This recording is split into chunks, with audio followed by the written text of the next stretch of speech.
दिखाना शुरू कर दिए ना, वही तो कह रहे हैं आपसे। हाँ रेडी।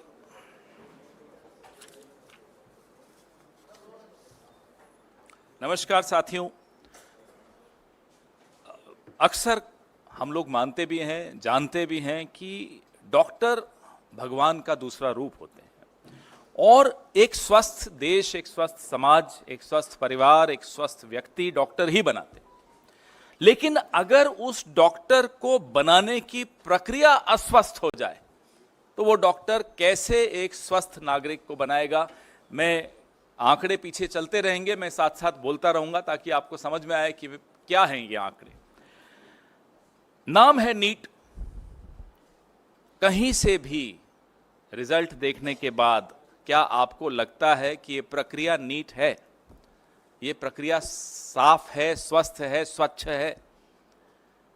बिल्कुल नहीं लगता। अगर ये आप आंकड़े देखेंगे, 24 लाख बच्चों का भविष्य धूमिल हो रहा है, उस पर पानी फेर दिया गया है इस परीक्षा के माध्यम से। पहले क्या हुआ? तारीख बढ़ाते रहे, बार बार तारीख बढ़ा रहे थे और फिर पूरे सिस्टम की पोल 4 जून को खुल गई। 4 जून पर भी फिर आएंगे, पहले चर्चा इस पर कर लें।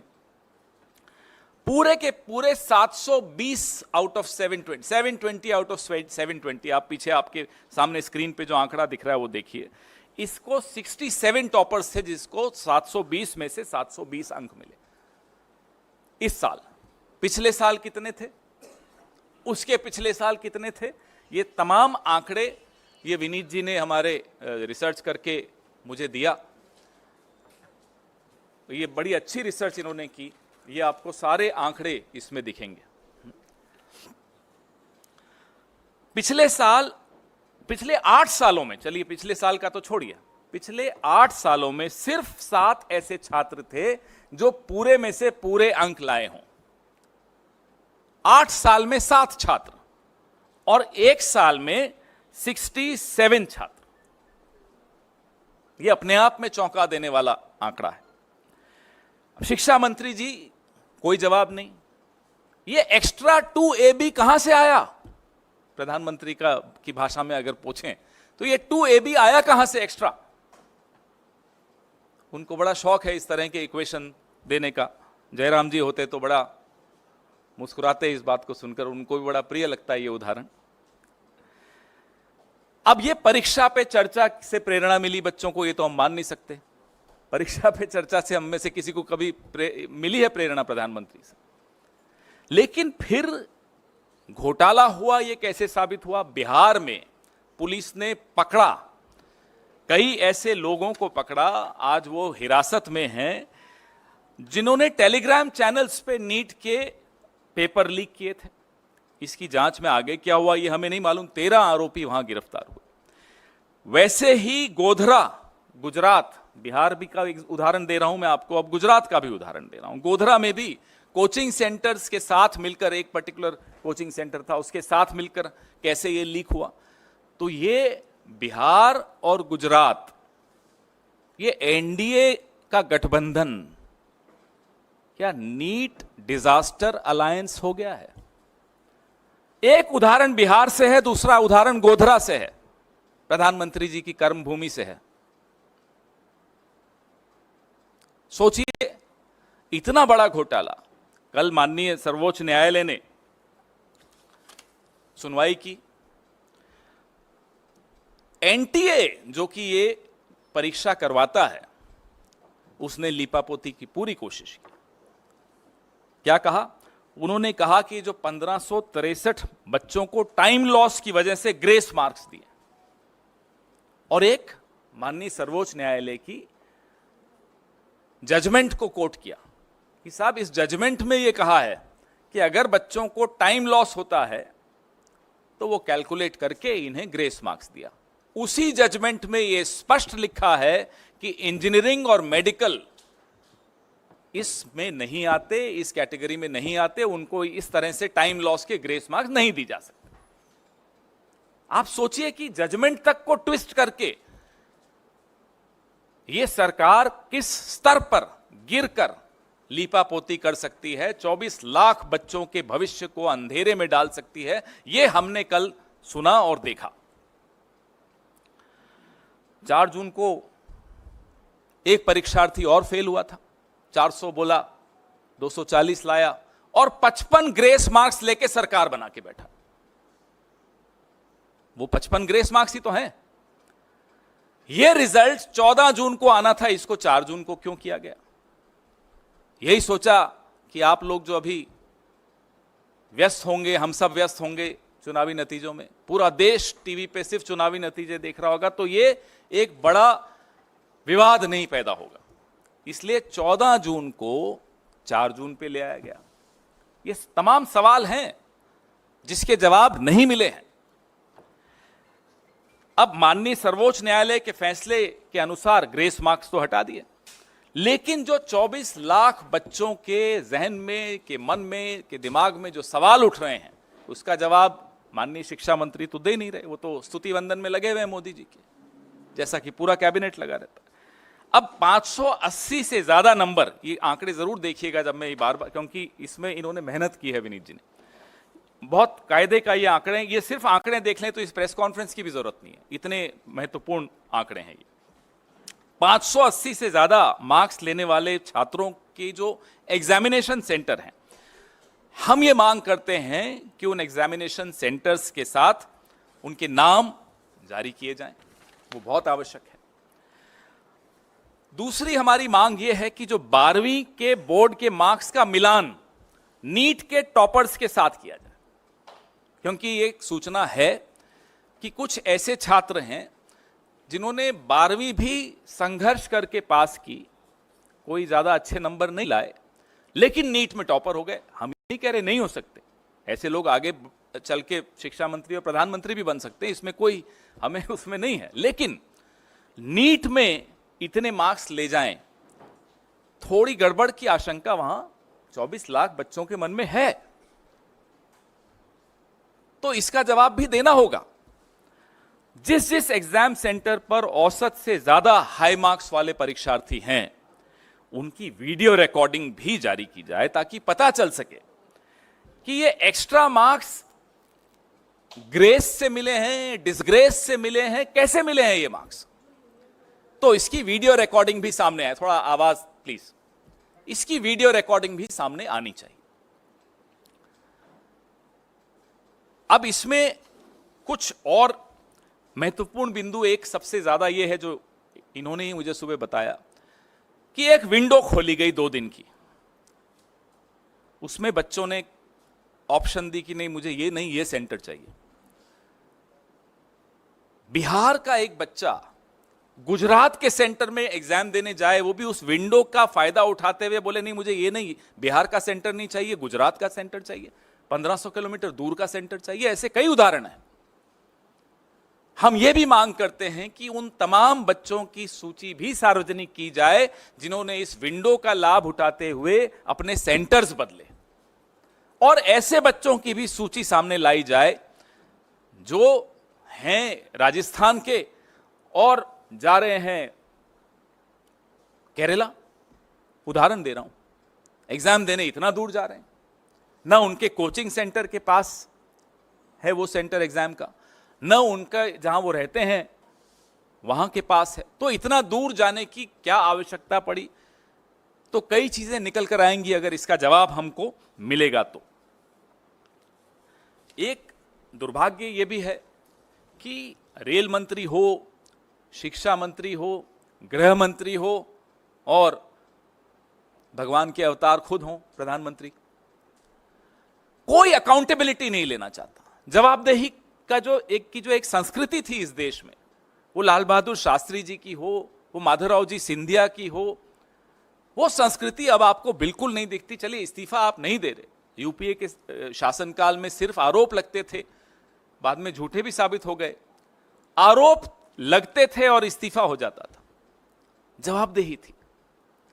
आज वो मंत्री मुस्कुराते हुए आरोप हम पर सब पर लगाता है, इस देश के नागरिकों पर लगाता है कि ये मोटिवेटेड प्रोटेस्ट हो रहा है। थोड़े दिनों में देश विरोधी भी हो जाएंगे ये बच्चे, देख लीजिएगा, इनको राष्ट्र विरोधी कह दिया जाएगा जो प्रोटेस्ट कर रहे हैं। आत्महत्याएं हो रही हैं, इन पेपर लीक्स को लेकर, और मंत्री मुस्कुराते हुए कहता है मोटिवेटेड प्रोटेस्ट हैं। कहां है वो जवाबदेही की संस्कृति? Where is that culture of accountability which we saw in the past, even in the UPA era? I am not going to Mr. Lal Bahadur Shastri and Mr. Madhavrao Sindhya ji. Even in the UPA era we saw this. Just an accusation and people would resign. Later, of course, those accusations were proved wrong. Yet there were resignations, there was accountability, there was a respect for public opinion, there was respect for the media. अब वो कहां है सम्मान media का? वो सम्मान कहां है उन लोगों का जो सवाल पूछते हैं? आप इसी पर सवाल अपने सीमित रखिएगा तो उचित रहेगा। प्रेस रिलीज और ज्यादा विस्तृत है, इसमें और आंकड़े हैं, और मैं फिर से मेरे सहयोगी विनीत पुनिया जी को धन्यवाद देता हूं जिन्होंने आज सुबह सुबह ये आंकड़े मुझे दिए। जी, हमारी पहली मांग, जो कि हमें मालूम है बिल्कुल पूरी नहीं होगी, कि जो विश्व गुरु हैं आजकल शायद विदेश में हैं, वो अपना मुंह खोलें, इस पे कुछ बोलें। परीक्षा पे चर्चा करने वाले ढंग से पर्चा नहीं करवा पाते, तो हम उनसे मांग करते हैं कि वो अपना मुंह खोलें और इस पर कुछ बोलें। दूसरी मांग हमारी है कि जो 24 लाख उम्मीदवार 1 लाख सीटों के लिए बैठते हैं, इसमें 55,000 तो सरकारी मेडिकल कॉलेजेस की, ये छात्र अब सरकारी कॉलेजों में कैसे दाखिला ले पाएंगे? इस साल 600 अंक पाने वाले उम्मीदवारों की संख्या 80,468 है। इमेजिन, आप सोचिए, कल्पना कीजिए, 1 लाख सीटें हैं, 55,000 सरकारी सीटें हैं, 600 अंक पाने वाले 80,468 हैं। सरकारी में इनकी एडमिशन कैसे होगी? इसमें एससी, एसटी, ओबीसी, ये तमाम जो रिजर्वेशंस हैं, इन सब का भी क्राइटेरिया है। इस पे कोई, किसी के मन में कोई स्पष्टता नहीं है। हमारी तीसरी मांग है कि अगर सरकार का दावा है कि ये पूरी तरह से पारदर्शी परीक्षा है, तो पिछले साल और इस साल जो 580 से अधिक अंक प्राप्त करने वाले छात्रों का पूरा परिणाम एनटीए द्वारा सार्वजनिक किया जाना चाहिए। 580 से अधिक अंक प्राप्त करने वाले छात्रों के सेंटर्स क्या थे, एग्जामिनेशन सेंटर्स, वो भी सार्वजनिक करने चाहिए, ताकि पता चले कि वो छात्र अपने गृह स्थान से या अपने कोचिंग सेंटर के स्थान से कितना दूर जाकर एग्जाम दिया, और फिर कारण भी हमें जांच करने चाहिए कि क्यों इतना दूर गया। कुछ ऐसे छात्र हैं जो 1500 किलोमीटर दूर जाकर एग्जाम दे रहे हैं, क्यों दे रहे हैं? सेंटर आपके पास में ही है तो भी आप उस सेंटर पे नहीं गए। हमारी चौथी मांग है कि जो बोर्ड के एग्जाम्स हैं, 12वीं के एग्जाम्स विशेष तौर पे, उससे नीट के जो एग्जाम्स में जो अंक बच्चों को मिले हैं उसका मिलान किया जाए। जो टॉपर्स हैं, तथाकथित टॉपर्स जो हैं, उनके अंकों का मिलान बोर्ड के एग्जाम के रिजल्ट से किया जाए, क्योंकि ऐसी रिपोर्ट्स आई हैं कि बोर्ड एग्जाम में बड़ा संघर्ष करके वो पास हो पाए, नीट में टॉप कर गए। हमें आपत्ति नहीं है, कर सकते हैं, मेहनत की होगी, ये भी मान लेते हैं एक बार, लेकिन 67 लोग 720 में से 720 लाते हैं तो सवाल उठते हैं। कुछ सेंटर्स ऐसे हैं जिसमें सबसे ज्यादा ऐसे उदाहरण मिलेंगे आपको। अब गोधरा का मैंने आपको एक एग्जाम्पल दिया, बिहार में पकड़े गए 13 लोग अभी गिरफ्तार किए गए हैं कुछ वक्त पहले। हमारी पांचवी मांग ये है कि जिन सेंटर्स, जो सेंटर्स हाई स्कोरिंग सेंटर्स हैं, उनके वीडियो भी जारी किए जाने चाहिए, ताकि इस घोटाले की पूरी पहचान हो कि जो ओएमआर है, जो भरा गया था ओएमआर, उसका प्रतिरूपण हुआ था या नहीं, ये सच्चाई भी सबके सामने आनी चाहिए। एक जो हमने मांग बार बार दोहराई है, फिर से दोहरा रहे हैं, कि जैसे इलेक्टोरल बॉन्ड्स थे, जब वो सार्वजनिक हुए तो सबको कई सवालों के जवाब मिले। अभी कुछ सवाल बाकी हैं हम सबके दिमाग में, लेकिन फिर भी काफी सवालों के जवाब मिले। फिर एक लिस्ट आई कि ईडी सीबीआई ने कैसे रेड डाली, और वहां फिर इलेक्टोरल बॉन्ड्स के माध्यम से चंदा गया। ऐसे ही ये तमाम जो हम जानकारियां कह रहे हैं, मांग कर रहे हैं कि सार्वजनिक पटल पे रखी जाएं, ये रखनी चाहिए, ताकि लोगों के मन में 24 लाख कोई छोटा आंकड़ा नहीं होता, 24 लाख बच्चों का भविष्य इसमें जुड़ा हुआ है। देश की स्वास्थ्य व्यवस्था का भविष्य इससे जुड़ा हुआ है। अगर देश की स्वास्थ्य व्यवस्था ही स्वस्थ नहीं होगी, उसकी प्रक्रिया स्वस्थ नहीं होगी, तो हम इस देश को अच्छा स्वास्थ्य कैसे दे पाएंगे? आपके सवाल। जहां एग्जाम सेंटर था उनका लिस्ट जारी किया। बिल्कुल, जो टॉपर्स हैं, खास तौर पे जो ये अंक जो विनीत जी ने इकट्ठे किए हैं, इन अंकों को देखते हुए उन तमाम सेंटर्स की जानकारी जहां सबसे ज्यादा ऐसे उदाहरण मिलेंगे कि 720 में से 720 आ गए, और अगर आप प्रतिशत में देखेंगे तो 720 में से 720 लाने वालों की जो प्रतिशत वृद्धि हुई है पिछले सालों से, 3250% की वृद्धि हुई है। आप सोच सकते हैं। जब विनीत जी ने सुबह मुझे बताया तो मैंने कहा आप पहले भेजिए, मैं मान ही नहीं सकता ऐसा। 710 जिनको मिले हैं, 941% की वृद्धि हुई है। कभी हो सकता है? इसलिए यह सवाल। पवन जी, मेरा सवाल है कि अब सिर्फ नॉर्थ के राज्य नहीं, साउथ के राज्यों में भी इसके सवाल उठने लगे इसको लेकर, एग्जाम को लेकर, और तमिलनाडु सरकार ने तो सीधे तौर पे इस एग्जाम को रद्द करने की मांग की है, पूरे एग्जाम को रद्द करने की। क्या कांग्रेस पार्टी इससे सहमत है? देखिए, इतना अगर बड़ा प्रश्न चिन्ह लग जाए, इतना बड़ा सवालिया निशान लग जाए किसी एग्जाम की प्रक्रिया पर, तो जाहिर सी बात है मांगें उठेंगी, और सरकार को चाहिए कि इन मांगों को डिसमिस किए बगैर सब कुछ सार्वजनिक पटल पर रखा जाए। पवन सर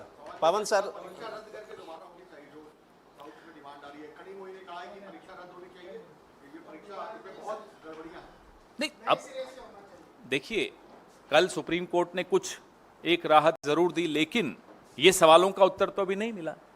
तो जाहिर सी बात है कि उन तमाम बच्चों के भविष्य को ध्यान में रखते हुए ये कदम, जो भी कदम उठाए जाएं, कम है, कदम उठाने चाहिए ताकि उनको एक न्याय संवत भविष्य मिल सके। There should be justice to all the children who work hard, who prepare hard for these exams. They are not getting justice. न्याय ऐसा शब्द है जो हमारे शब्दकोश में अब सबसे ऊपर है, हम सबके, पूरे देश के भी।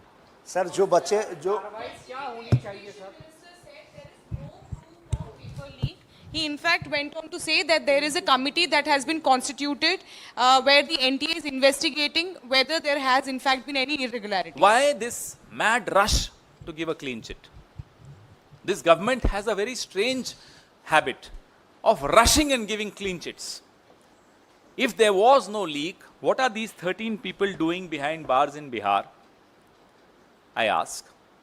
What about the center at Godhra, where there is evidence of 26 crores being negotiated, and out of these 26 crores, 12 crores was already transacted for exams. This is in Gujarat. So that's what we are saying. Please make public all these details of the centers where these toppers are there, their 12th class results, the videography of those centers, and how many students availed of that window of 2 days and sought to change their centers. Everything will be out with all these when all these details are made public. पवन जी मेरा सवाल ये है कि शिक्षा मंत्री धर्मेंद्र प्रधान है, इसके पहले, इस सरकार के पहले भी वही थे, इस बार कंटिन्यू हुए हैं। आपने जिम्मेदारी की बात की, क्या लगता है जिस तरह से शिक्षा मंत्री बार बार कह रहे हैं कि कोई पेपर लीक नहीं हुआ, कोई गड़बड़ी नहीं हुआ है, इतने छात्रों का भविष्य दांव पर लगा है, आप जिम्मेदारी की मांग कर रहे हैं, क्या शिक्षा मंत्री के इस्तीफे की मांग कर रहे हैं? आपकी जिम्मेदारी लेते हुए इस्तीफा दें? हम मांग तो वो करें जो संभव ही नहीं है। ये लगता है आपको इस्तीफा देंगे? इनको, इस सरकार को, सत्तारूढ़ दल को, जब तक ये यहाँ की देश की जनता और हम लोग मिलकर खदेड़ के नहीं निकलेंगे नहीं।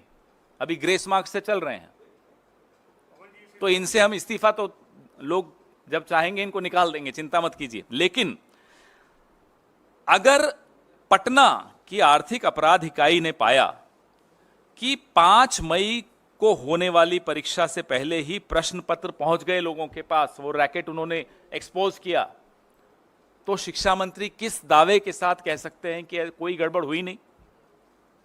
60 करोड़ तक की लेन देन की खबरें हुई, छपी थी, आप लोगों ने भी पढ़ी थी। 30 से 50 लाख रुपए लोगों से लिए गए एग्जामिनेशन पेपर के। तो ये सब बातें तो अखबारों में ही और मीडिया के ही माध्यम से आई थी। जी, एक एक कर माइक दे दो, एक एक करके। सर मेरा सवाल माइक आ जाए फिर पूछ लीजिए। सर मेरा सवाल इस डेटा को लेकर है। किसको लेकर है? डेटा को लेकर है। आप जो दिखा रहे हैं आंकड़े, उसमें जो चेंज इन परसेंटेज दिख रहा है, इसके पीछे दो जो लॉजिकल रीजंस अभी तक सामने आए हैं वो ये है कि पिछले सालों से इस साल का जो सिलेबस था एनसीईआरटी का नीट के लिए, वो 15 to 20% रिड्यूस किया गया, ग्रेडिंग ऑफ पेपर्स इजी की गई, और जो बच्चे थे, जो आप कह रहे हैं कि 2 दिन का विंडो मिला रजिस्ट्रेशन के लिए, क्योंकि काफ़ी कंप्लेंट्स उस वक्त आई थी बच्चों की कि रजिस्ट्रेशन नहीं हो पा रही क्योंकि वेबसाइट पे लॉक जैम था, तो उनके लिए रजिस्ट्रेशन खोली गई थी एनटीए की तरफ से। तो क्या आप ये चाह रहे हैं कि अब एनटीए जो बच्चों के जो रजिस्ट्रेशंस हैं और उनके सेंटर्स हैं उनसे क्रॉस मैचिंग करके उनके जो प्रीवियस 12th के मार्क्स हैं और वो भी नीट के मार्क्स है वो क्रॉस मैच करें? क्योंकि सर ये डेटा आना तो फिर मुश्किल ही होगा। क्यों मुश्किल होगा? देखिए, इट्स नॉट सो, इतना मुश्किल नहीं है कि उस 2 दिन की विंडो में, हम उस 2 दिन की विंडो को क्यों खोला गया उस पर सवाल अभी नहीं उठा रहे। हम ये सवाल उठा रहे हैं कि उस 2 दिन की विंडो में ऐसे कितने और कौन से बच्चे हैं जिन्होंने सेंटर्स बदले, राइट? आपने पूछा आंकड़ों पे जो सवाल, मैं अपने सहयोगी विनीत पुनिया जी को कहूंगा कि इसका उत्तर दें। देखिए, बड़ा सीधा सवाल है, सीधा जवाब है कि अगर मार्क्स बढ़ रहे हैं, अगर स्कोरिंग इजी थी, अगर एग्जामिनेशन का टेस्ट इजी था, तो सबके मार्क्स बढ़ेंगे ना। हाई स्कोरिंग मार्क्स तो बढ़ रहे हैं पर डिस्प्रपोर्शनेटली। जो हाई स्कोरिंग मार्क्स हैं, जिसको आप 600 एंड अबव काउंट कर सकते हैं, उसमें जो इंक्रीज है एक अजीब, ये ह्यूमन इंटेलिजेंस के अगेंस्ट है। जो क्वेश्चन पूछा जा रहा है, जो गवर्नमेंट का जो क्लैरिफिकेशन है, ये भी बिल्कुल बेसिक कॉमन सेंस के भी अगेंस्ट है कि आपका जो हाईएस्ट एंड होता है, आप कभी भी देखेंगे कोई भी मेरिट, जो टॉप पे लोग होते हैं वो कम होते हैं। जैसे जैसे आप नीचे पिरामिड में आते हैं वो नंबर बढ़ता जाता है। हमेशा कोई भी टेस्ट ले लीजिए, 99% लेने वाले बच्चे कम मिलेंगे, 98 वाले उससे ज़्यादा, 97 वाले उससे ज़्यादा, 90 वाले बहुत ज़्यादा, 80 वाले तो बहुत ही ज़्यादा, और 70 वाले तो सब भी होंगे। ऐसे ऐसे पिरामिड चलता है। ये पिरामिड अजीब पिरामिड है, जो ये ऐसे और फिर ऐसे होता है। ये लॉजिकल नहीं है। मैं इसलिए पूछ रही हूँ क्योंकि नीट जो है जी और सीयूईटी भी कंडक्ट करवाती है। अभी तक जी के एडवांस रिजल्ट्स आए हैं, सो उसको लेकर तो कोई भी धांधली, करप्शन या किसी भी तरीके के सवालों का उठना नहीं दिखाई दे रहा। सर देखिए, हमारा सवाल, हम कोई ब्लाइंड एक्यूजेशन नहीं कर रहे, हम एक सिंपल बात कर रहे हैं। Let there be investigation, independent, clear, transparent, clear way से स्टूडेंट्स को सेटिस्फेक्शन मिले। 24 लाख स्टूडेंट्स का सवाल ही नहीं है, उनके साथ जो कम से कम 4 लोग, जो एक बच्चा जब तैयारी करता है तो उसके 4 घर वाले साथ तैयारी कर रहे होते हैं, वो भी उतना ही इन्वॉल्व होते हैं उस एग्जामिनेशन में 2 साल के लिए। जिन्होंने एग्ज़ाम नहीं दिए हैं ज़िंदगी भर, दुर्भाग्य हमारा ये है कि वो लोग सरकार चला रहे हैं और उनको पता नहीं है कि एग्जामिनेशन का लोगों के लिए इम्पोर्टेंस क्या होता है। जो लोग एग्ज़ाम देते हैं वो जानते हैं कि अकेला बच्चा पढ़ाई करता है, उसके सब लोग तैयारी करते हैं। नंबर 1 बात। नंबर 2 बात, जो अगले साल पेपर देने वाले हैं उनको भी हमें विश्वास दिलाना ज़रूरी है कि ये सिस्टम, ये ट्रांसपेरेंट है। अगर कोई गलती होगी तो उसको सज़ा मिलेगी। ये गवर्नमेंट इस तरह से काम कर रही है जैसे कुछ गलती हुई नहीं। हम नहीं कह रहे कि ये हुआ या ये नहीं हुआ। Let government come out with all the data, with all the transparent thing, let there be investigation. As we are reiterating our demand for Supreme Court monitored investigation. That is the demand that we have been putting up for again and again. Thank you. Mike दे दो इन्हें, एक second. कल शिक्षा मंत्री ने जिस तरह से प्रेस वार्ता की, उनके बयानों में काफी विरोधाभास है। एक और कहते हैं कोई गलती हुई नहीं, कोई धांधली नहीं हुई, उसके बाद कहते हैं जो दोषी होगा उसको हम सजा देंगे। साथ ही साथ आप लोग को इशारा करते हुए कहते हैं कांग्रेस गलतफहमी में न रहे, कोई नेक्सस पाया जाएगा तो कार्रवाई होगी। जब आपको उनकी बातों में ही विरोधाभास नजर आ गया तो आप समझ लीजिए कि इन सवालों की क्या, कितने महत्वपूर्ण हैं ये सवाल और क्यों इनके जवाब की आवश्यकता पूरे देश को है। ना केवल 24 लाख बच्चों को, लेकिन उनके अभिभावकों को भी, पूरे समाज को ये जानना, पूरे देश को ये जानना आवश्यक है कि हुआ क्या, कैसे इतने सारे बच्चों को 720 में से 720 मिल गए और कुछ सेंटर्स पे सबसे ज़्यादा ऐसे उदाहरण मिल रहे हैं। तो ये तमाम सवाल जो हम उठा रहे हैं, इनकी जांच और इनकी सवाल जवाब आवश्यक है। सर नीट के माइक दे दो इन्हें। बड़ी पार्टी होने के नाते और जो आपको मैंडेट मिला इस बार, जिससे आप काफ़ी खुश हैं आपकी पार्टी, क्या कार्रवाई की उम्मीद आप एक्सपेक्ट कर रहे हैं गवर्नमेंट से? क्या कार्रवाई होनी चाहिए, क्योंकि पूरी जनरेशन की बात है। अगर इस देश में इतनी चर्चा इस मुद्दे पर हो रही है, सोशल मीडिया हो, विपक्ष हो, छात्र और उनके अभिभावक हों, पूरे समाज में इसकी जगत बात चल रही है, हर राज्य में इसके बारे में सवाल पूछे जा रहे हैं, फिर भी अगर इस सरकार पे दबाव नहीं पड़ता और वो इसके जवाब नहीं देती, तो आप समझ सकते हैं कि ये किस तरह की सरकार है। जवाब तो इन्हें देना पड़ेगा। सर हाँ जी।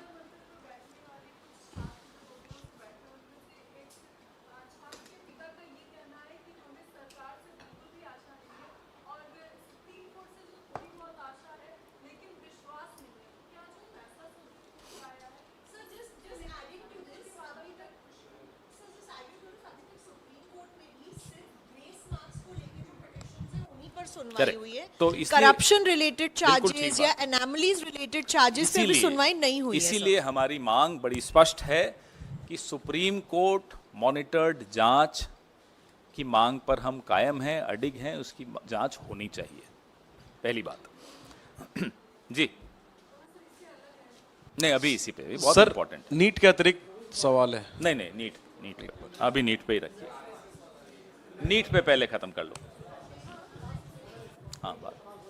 हाँ क्योंकि- पवन जी, हाँ, कल मैंने एक सवाल रखा था जिसके प्रॉपरली जवाब नहीं मिला कि एम्स के एक्स डायरेक्टर मिस्टर से लेके कोई सारे बड़े हस्ती इसमें शामिल है, मगर आप लोग किसी इंडिविजुअल का नाम ले नहीं रहे हो, उनके पनिशमेंट की ये नहीं कर रहे हो। सेकेंडली, आपका जो 5 डिमांड है, उस 5 डिमांड को अगर बिल्कुल ही ना माने तो आपके या इंडिया ब्लॉक की क्या प्लान है आगे एजिटेशन की? नहीं, हम बिल्कुल इसको हर स्तर पे उठाएंगे।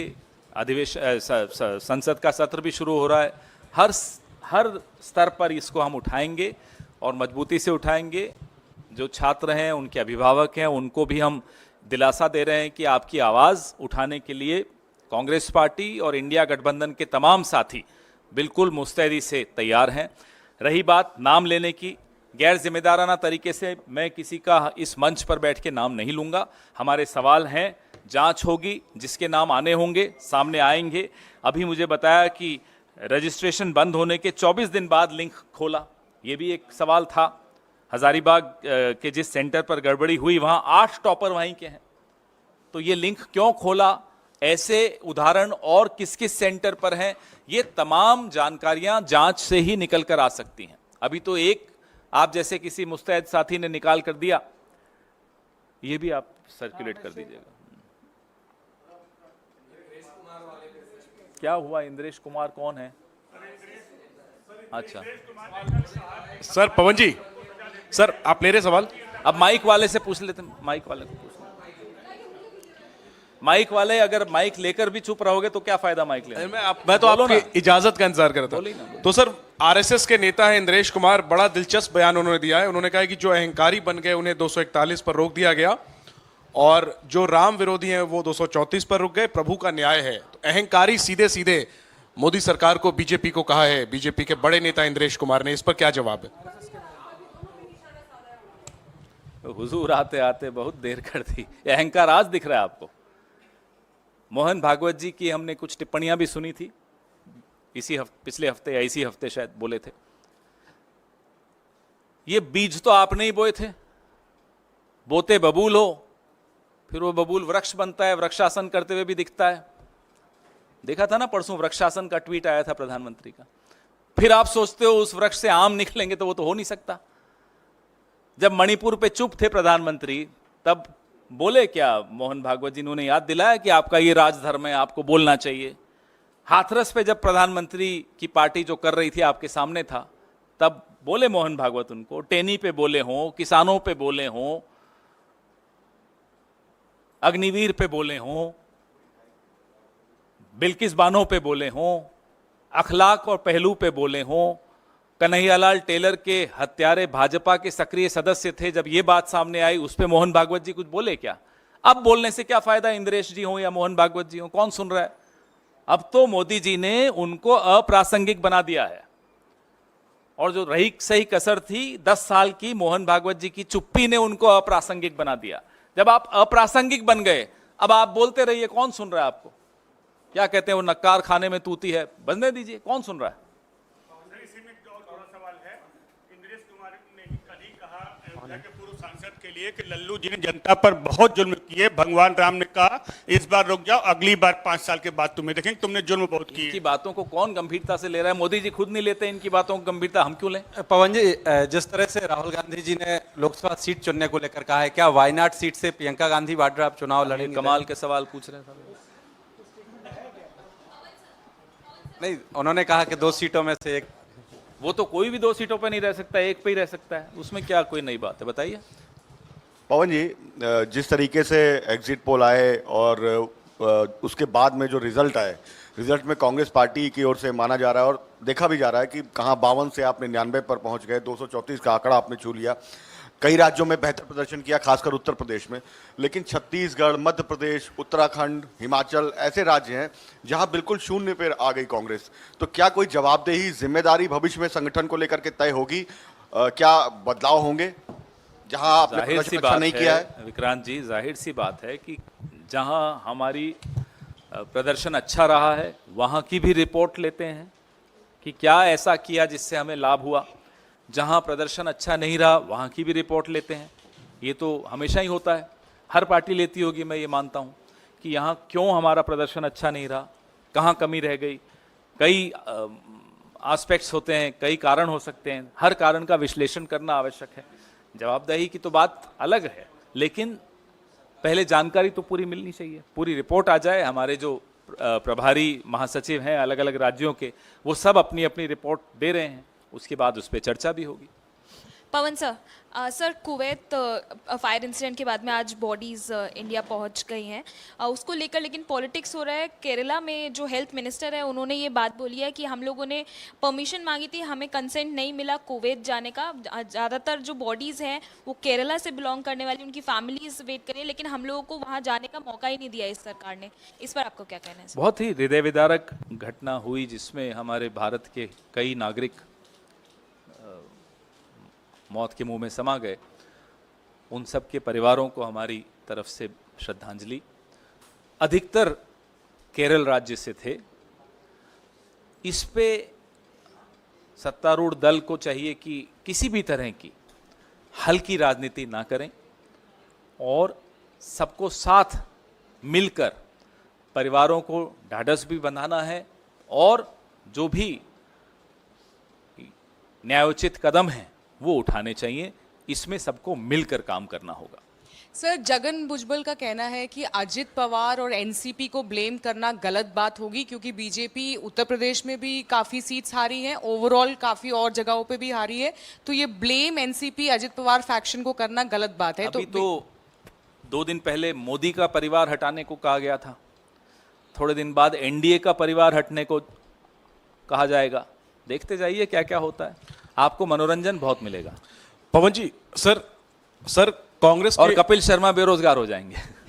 सर, कांग्रेस के उच्च सूत्रों ने दावा किया है कि ये सरकार जो मौजूदा है बहुत पंगु है और जब चाहे विपक्ष इस सरकार को गिरा सकता है। कौन से क्या वो ये सूत्र सरकार हैं? किस मुझे तो नहीं, मेरे पास तो कोई स्टेटमेंट ऐसा आया नहीं। तो मैं मौजूदा आपकी सरकार इस के बात पे भविष्य को टिप्पणी लेकर आप कैसा क्या कर दूं? कहेंगे? ऐसे कैसे टिप्पणी कर दें? अब आज फ्राइडे है, संडे को थोड़ा हम फ्री होते हैं, किसी ज्योतिषी के साथ बैठ जाएंगे, जाके भविष्य भी बता देंगे आपको। माइक दे दो। दो छोटे सवाल हैं सर। अभी एक बोला था, अब दो नहीं हो गए। दो, इसलिए कि एक याद आ गया, एनटीए के चेयरमैन के इस्तीफे की एक तो मांग आप लोग करते हैं कि नहीं, और दूसरा सवाल मेरा दिल्ली से रिलेटेड है। आप उस सरकार में के हिस्सा थे जिस वक्त टैंकर माफियाओं को लेकर पूर्व मुख्यमंत्री शीला दीक्षित पे हमला करती थी आम आदमी पार्टी। आज दिल्ली अभूतपूर्व जल संकट से गुजर रहा है, हिमाचल ने पानी देने से मना कर दिया, हरियाणा पानी आने नहीं दे रहा है, सुप्रीम कोर्ट ने भी हाथ खड़े कर दिए हैं, और अभी भी दिल्ली में टैंकर माफियाओं के जरिए पानी पहुंच रहा है। क्या कहेंगे सर? उस वक्त इसी टैंकर माफिया की वजह से उस वक्त की शीला दीक्षित सरकार की आलोचना की जाती थी। आपने दो सवाल पूछे। पहला सवाल कि क्या हम एनटीए के चेयरमैन के इस्तीफे की मांग करते हैं? हम सुप्रीम कोर्ट मॉनिटर्ड जांच की मांग करते हैं। उसमें जिसका भी नाम आता है उसके खिलाफ जाहिर सी बात है कार्रवाई होनी चाहिए, और ये भी नहीं हो सकता कि मेरा कातिल ही मेरा मुंसिफ हो, वही जांच करें जिन पर जांच की मांग हो रही है, तो वो तो नहीं हो सकता। जब दिल्ली सरकार में शीला दीक्षित जी की जो कांग्रेस सरकार थी 15 साल थी, सोनिया विहार, वाटर ट्रीटमेंट प्लांट, ऐसे अनेक कदम उठाए गए थे जहां राजधानी में जो हर साल पीने के पानी की किल्लत होती थी उसको काबू किया जा सके, और बहुत हद तक सफलता भी मिली थी। इसके बारे में जो विस्तृत बात होगी, मैं हमारे जो प्रदेश का नेतृत्व है, दिल्ली प्रदेश कांग्रेस कमेटी के देवेंद्र यादव जी हैं, उनसे आग्रह करूंगा कि आपसे जल्दी ही आपको संबोधित करेंगे। हो गया?